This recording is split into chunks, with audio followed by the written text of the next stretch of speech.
नमस्कार, NMF news पर आप सभी को बहुत स्वागत। मैं हूं आपके साथ अभिषेक कुंड। इस वक्त अमेरिकी राष्ट्रपति डोनाल्ड ट्रंप बौखलाए हुए हैं, डर के माहौल में जी रहे हैं, क्योंकि डॉलर का जो प्रभुत्व है वो लगातार दुनिया में कम हो रहा है। एक वक्त था जब डॉलर दुनिया का 90% से ज्यादा वैश्विक व्यापार में हिस्सेदारी रखता था, लेकिन आज डॉलर की जो भूमिका है वो सिमट कर 55 से 60% पर आ गई है और लगातार वैश्विक बाजार में डॉलर का जो प्रभुत्व है वो कम हो रहा है।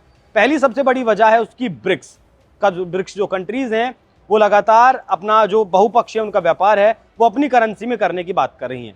इस ब्रिक्स को लेकर ट्रंप का ये दावा है कि ये ब्रिक्स जो बनाया गया था वो वैश्विक स्तर पर डॉलर को खत्म करने के लिए, डॉलर को चैलेंज करने के लिए ही बनाया गया है। और अब ब्रिक्स के जो देश हैं वो लगातार ब्रिक्स का साथ छोड़ रहे हैं। ये अफवाह डोनाल्ड ट्रंप के द्वारा फैलाई गई थी। देखिए, ब्रिक्स के जो स्थायी सदस्य हैं वो ब्राजील है, इंडिया है, चाइना है, रशिया है और साउथ अफ्रीका है। इन 5 सदस्य देशों ने मिलकर इस संगठन को बनाया था। बाकी 10 और इसके सदस्य बन चुके हैं और 10 और देश ऐसे हैं जो पंक्ति में लाइन लगाकर खड़े हुए हैं। आवेदन इन देशों ने दिया है कि हमें भी आपके साथ जुड़ना है। देखिए, ब्रिक्स के जो देश हैं उन्होंने अपना एक बैंक भी बनाया हुआ है जिसके जरिए वो एनडीबी, जिसके जरिए वो देशों को लोन भी प्रोवाइड करा रहे हैं, उनकी अर्थव्यवस्था में भी मदद कर रहे हैं। असल में ब्रिक्स का जो पिछला सम्मेलन हुआ था उसमें डी डॉलराइजेशन की बात हुई थी। ब्राजील के द्वारा कहा गया था, ब्राजील के द्वारा अभी भी कहा जाता है कि डी डॉलराइजेशन होना चाहिए। देखिए, पहला तो सबसे बड़ा जो कारण है ब्रिक्स का जो वैश्विक स्तर पर उसका जो प्रभुत्व है वो कम हो रहा है, वो पहला कारण है आपका ब्रिक्स और दूसरा कारण है सोना। इससे पहले क्या हुआ करता था, जो तमाम देश हैं वो अमेरिका के डॉलर में ट्रेजरी बॉन्ड्स खरीदा करते थे, उसमें निवेश किया करते थे, शॉर्ट टर्म के लिए, लॉन्ग टर्म के लिए, मतलब 3 महीने के लिए, 6 महीने के लिए, 1 साल के लिए और मैक्सिमम 3 साल तक के लिए इसमें निवेश किया जाता था। उससे जो फायदा होता था वो देश ले लिया करते थे। भारत का भी अमेरिका में अच्छी खासी मात्रा में निवेश था ट्रेजरी बॉन्ड्स में। लेकिन अब ट्रेजरी बॉन्ड्स पर भरोसा ना जताकर तमाम देश दुनिया में सोना खरीद रहे हैं। 2024 की अगर बात करें तो दुनिया भर में 1000 टन से ज्यादा सोना खरीदा गया। चीन लगातार अमेरिका के जो ट्रेजरी बॉन्ड्स हैं, जिन्हें आप कह सकते हैं कि एक तरीके से डॉलर आप खरीदते हैं, जैसे डॉलर की कीमत बढ़ती है, मान लिया आपने डॉलर को 80 रुपए का खरीदा और 1 साल के बाद उसकी कीमत 82 रुपए, 83 रुपए हो गई, तो वो जो 2-3 रुपए का जो आपको लाभ है वो आपको मिल जाता है। इस तरीके से डॉलर का प्रभुत्व लगातार दुनिया में बढ़ रहा था। लेकिन अब उस प्रभुत्व को कम करने के लिए उसकी जगह पर देश अब सोना खरीद रहे हैं, अपना अपना भंडार जो है वो सोने से भर रहे हैं। भारत भी लगातार टन्स ऑफ सोने में इन्वेस्ट कर रहा है, सोना खरीद रहा है। चीन भी सोना खरीद रहा है और भी जो तमाम देश हैं वो सोना खरीद रहे हैं। अभी पिछले दिनों भारतीय प्रधानमंत्री की यात्रा घाना, जो साउथ अफ्रीका एक छोटा सा देश है, वहां हुई थी। विपक्ष की तरफ से सवाल उठाया गया था कि आखिर घाना जाने का मतलब क्या है, एक छोटा सा देश जिससे हमारा कोई बहुत ज्यादा मतलब भी नहीं है, लेकिन घाना में सोने की खदानें हैं, माइंस हैं और हम सस्ता सोना घाना से आजकल खरीद रहे हैं। तो पहला बड़ा कारण तो ये है। दूसरा कारण है ब्रिक्स। ब्रिक्स से घबराए हुए हैं। देखिए, अमेरिका दुनिया की सुपर पावर है, इसमें कोई डाउट नहीं है, लेकिन अमेरिका के बाद किसका नंबर आता है? चीन का नंबर आता है। उसके बाद किसका नंबर आता है? भारत का नंबर आता है। उसके बाद किसका नंबर आता है? रशिया का नंबर आता है। अभी जब एससीओ के दौरान मुलाकात हुई थी प्रधानमंत्री मोदी की शी जिनपिंग की और रूस के राष्ट्रपति व्लादिमीर पुतिन की, तब पश्चिमी मीडिया ने ये हेडलाइंस बनाई थी कि दुनिया की 4 बड़ी महाशक्तियों में से 3 महाशक्तियां एक मंच पर मिल रही हैं। ये तीनों एससीओ के भी मेंबर हैं। ये तीनों रशिया, इंडिया, चाइना, जो इनका ट्रायका है, आरआईसी जिसे कहा जाता है, उसके भी मेंबर हैं और ये तीनों ब्रिक्स के भी फाउंडेशन मेंबर हैं और ब्रिक्स देश लगातार अपना विस्तार कर रहे हैं। भारत भी लगातार डॉलर का जो प्रभुत्व है उसे कम कर रहा है। क्यों कम कर रहा है? देखिए, जैसे ही यूक्रेन और रूस का युद्ध शुरू हुआ तब से 2022 से भारत रशिया से कच्चा तेल खरीद रहा है, सस्ता तेल खरीद रहा है, जो वैश्विक या फिर यूरोपियन यूनियन ने, अमेरिका ने जो मापदंड तय किए हुए हैं कि आपको इतने डॉलर प्रति बैरल तक ही तेल खरीदना है, वो तेल भारत खरीद रहा है। कुछ आंकड़े दावा करते हैं कि लगभग 60,000 करोड़ रुपए सालाना भारत कमाई कर रहा है, क्योंकि कच्चा तेल रशिया भारत को सस्ता दे रहा है। जब रशिया का हमारे साथ व्यापार है वो लगभग $65 बिलियन का है। $60 बिलियन का हम लगभग तेल खरीदते हैं रशिया से और $5 बिलियन का सामान रशिया हमसे खरीदता है। तो ट्रेड डेफिसिट भारत और रशिया का बहुत ज्यादा था। ऐसे में हम उसका जो पेमेंट करते थे, रशिया को तेल का जो पेमेंट करते थे वो रुपये में करते थे। अब रुपये की जो मांग है वो वैश्विक तौर पर नहीं है।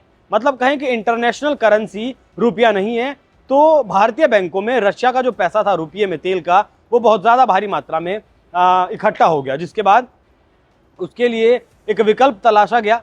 सऊदी अरब की करेंसी में भारत ने उसका व्यापार करना शुरू किया, उसका पेमेंट करना शुरू किया। लेकिन अभी पिछले 2 महीने से जब से ट्रंप ज़्यादा बौखलाए हैं और भारत के ऊपर कुछ ज़्यादा ही वो तल्ख रवैया अपना रहे हैं, तब से जो युआन है चीन की करेंसी, उसमें हम व्यापार कर रहे हैं। देखिए, दुनिया में 5 करेंसी ऐसी हैं जिनमें आप वैश्विक तौर पर व्यापार कर सकते हैं। पहले नंबर पर डॉलर है, जिसका वैश्विक बाजार लगभग 60% है। उसके बाद जापान की करेंसी है, उसके बाद करेंसी आपकी यूरो है, यूरोप में जो चलता है। ब्रिटेन की करेंसी है, और फिर आपकी युआन है। देखिए, डॉलर के बाद की अगर बात करें तो डॉलर के बाद आता है यूरो, जो लगभग 16 से 17% दुनिया में वैश्विक व्यापार में हिस्सेदारी रखता है। और उसके बाद आता है चीन का युआन, उसके बाद आता है जापान का येन। चीन का जो युआन है वो लगभग 5 से 7% दुनिया में वैश्विक व्यापार करता है। और अब जिस तरीके से भारी मात्रा में पेमेंट भारत चीन के युआन में कर रहा है रशिया को, वो भी कहीं ना कहीं डॉलर के प्रभुत्व को कम कर रहा है। इसी को देखते हुए ट्रंप ने एक झूठा दावा गढ़ा और ट्रंप ने कहा कि जिस तरीके से ब्रिक्स देशों को मैंने धमकी दी कि अगर आप ब्रिक्स का मेंबर रहेंगे या फिर ब्रिक्स के साथ आप आगे बढ़ेंगे तो आपके ऊपर भारी भरकम टैरिफ लगा दिया जाएगा। और इसके डर से जो देश हैं वो लगातार ब्रिक्स का साथ छोड़ रहे हैं। ट्रंप का यह दावा पूरी तरीके से झूठा था। इसका आप कहें तो पर्दाफाश हो चुका है, भांडाफोड़ हो चुका है। एग्जैक्ट अगर आपको बताएं कि ट्रंप ने क्या कुछ कहा, तो ट्रंप ने ये कहा था कि डॉलर के खिलाफ जो ब्रिक्स है ये समूह डॉलर के खिलाफ है। और उन्होंने कहा कि अब इसके सदस्य देश इससे बाहर निकल रहे हैं। मैंने उन सभी से कहा जो ब्रिक्स में शामिल होना चाहते हैं, कोई बात नहीं, लेकिन हम आपके देश पर टैरिफ लगाएंगे। इसके बाद सभी बाहर हो गए, वो सभी ब्रिक्स से बाहर हो रहे हैं। ब्रिक्स डॉलर पर हमला था और मैंने कहा अगर आप ये खेल खेलना चाहते हैं तो मैं अमेरिका में आने वाले आपके सभी उत्पादों पर टैरिफ लगा दूंगा। जिस पर उन्होंने कहा जैसा मैंने कहा हम ब्रिक्स से बाहर हो रहे हैं, अब वो इस बारे में बात नहीं करते। अब ये दावा ट्रंप का पूरी तरीके से झूठा है, क्योंकि जो जिन देशों ने 5 देशों ने, वो ब्राजील हो, इंडिया हो, रशिया हो, चाइना हो, साउथ अफ्रीका हो, जिन्होंने मिलकर ये बनाया, वो भी इस संगठन में ज्यों के त्यों हैं। और अभी पिछले ही महीने ब्रिक्स की एक मुलाकात भी हुई है, बैठक भी हुई है।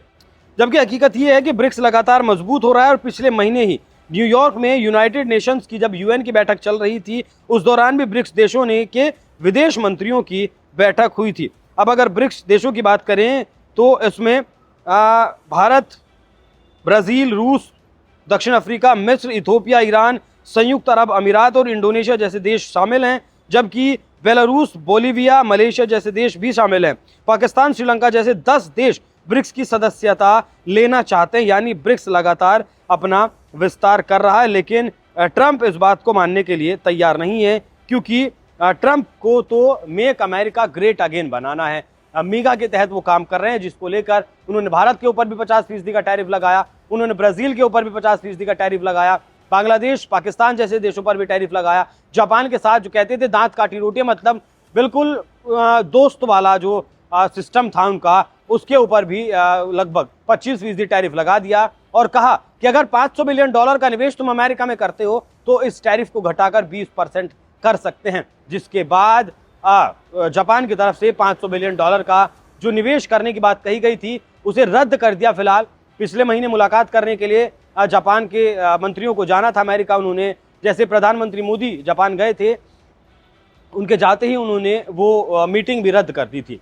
तो ट्रंप भले ही कितना भी झूठा दावा कर लें कि ब्रिक्स के देश, हालांकि ये बात सच है कि अब ब्रिक्स देश इस दिशा में आगे बढ़ रहे हैं कि किस तरीके से ब्रिक्स के जितने भी देश हैं वो आपस में अपनी करेंसी में व्यापार करें, इस बात से बिल्कुल भी गुरेज नहीं किया जा सकता। हालांकि दिल्ली की तरफ से अमेरिका को साफ किया गया है कि ब्रिक्स डी-डॉलराइजेशन के पक्ष में नहीं है।